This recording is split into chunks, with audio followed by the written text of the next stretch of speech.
Okay, so victim 2 stated that, and you can read all of this here. This is all from the Mississippi Board of Medical Licensure. You can see the website below. Victim 2 stated that back in 2013, when she was 13 years old, that she was in an exam room with Dr. Dixit. Her mother and a nurse were both present. However, they could not see his exam of her from where they were in the room.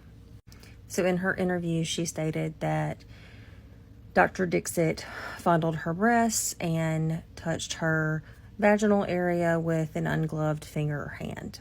And then it says that on September 27th, 2013, that victim number 2 actually did report this to the hospital.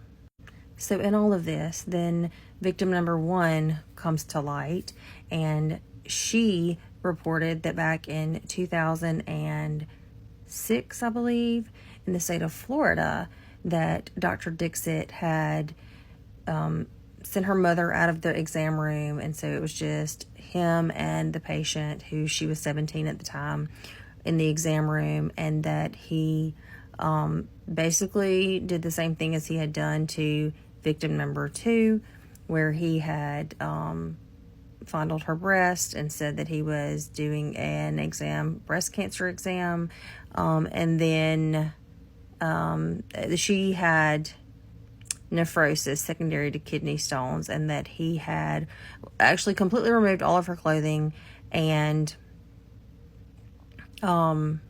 actually inserted his ungloved finger. So this report says that in 2016, she did report this to the Mississippi Board of Medical Licensure.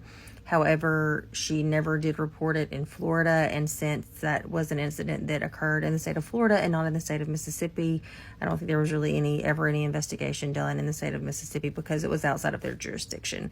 And she did state that she never reported it to Florida, never reported it to their Board of Medical Licensure or any law enforcement there. So the Mississippi Board of Medical Licensure consulted with a board-certified nephrologist, and that nephrologist's professional opinion was that so